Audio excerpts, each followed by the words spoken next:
In the heart of Nigeria, a young man named Chidi embarked on his university journey with dreams as vast as the African sky. Coming from a humble village, his family had pooled their resources to send him to the University of Ibadan, hoping education would pave the way for a brighter future.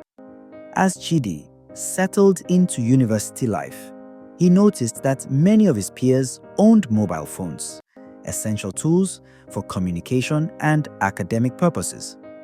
Desiring the same but constrained by finances, he confided in his friend Kunle about his wish. Kunle, always eager to help, mentioned he had a used phone he could sell at a reasonable price. Grateful for the opportunity, Chidi purchased the phone without hesitation, unaware of the shadows lurking behind this seemingly innocent transaction. Unbeknownst to Chidi, the phone he had purchased was stolen during a violent robbery in Lagos, where the victim's brother was tragically killed.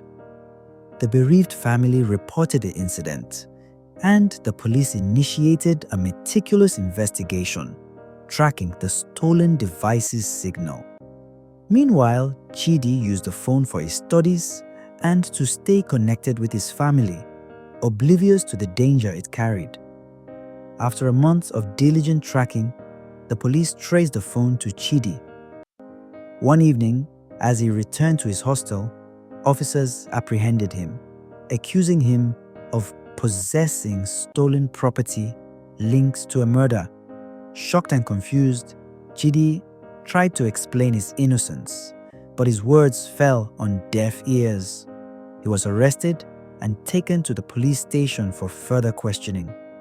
At the station, Chidi explained that he bought the phone from Kunle. However, when asked to provide Kunle's contact information, Chidi realized he didn't have it, as their interactions were mostly in person. Efforts to locate Kunle proved futile. It seemed he had vanished without trace. With no evidence to support his claim, Chidi remained in custody, the weight of the situation pressing heavily upon him. News of Chidi's arrest reached his village, casting a shadow of despair over his family. His father, Okonkwo, a modest farmer, journeyed to Ibadan to see his son. At the police station, the sight of Chidi behind bars broke Okonkwo's heart. Chidi professed his innocence, and Okonkwo believed him wholeheartedly. Determined to secure his son's freedom, Okonkwo sold their only piece of land to hire a lawyer, plunging the family deeper into poverty. Chidi's trial commenced amidst a tense courtroom atmosphere. The prosecution painted him as a criminal, while his defense lawyer argued his innocence, emphasizing his lack of knowledge about the phone's origin.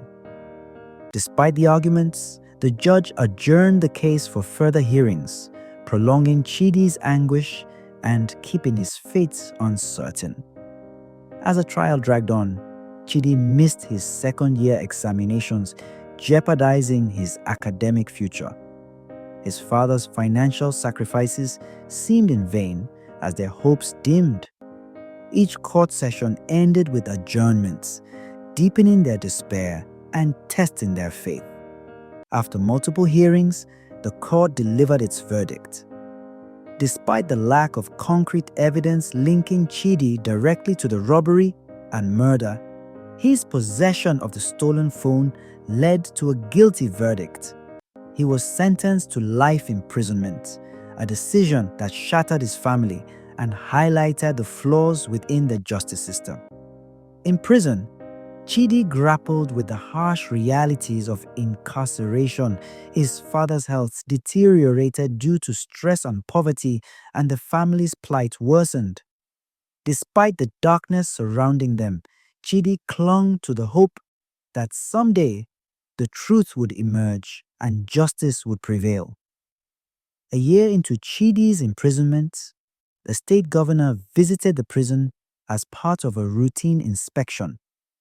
Moved by Chidi's story and the evident miscarriage of justice, the governor exercised his constitutional power to grant pardons, leading to Chidi's release. Reunited with his ailing father, Chidi vowed to rebuild his life and advocate for others wrongfully imprisoned, turning his ordeal into a beacon of hope for many. Moral lesson: even in the face of grave injustice, resilience and faith can lead to redemption and inspire change within society.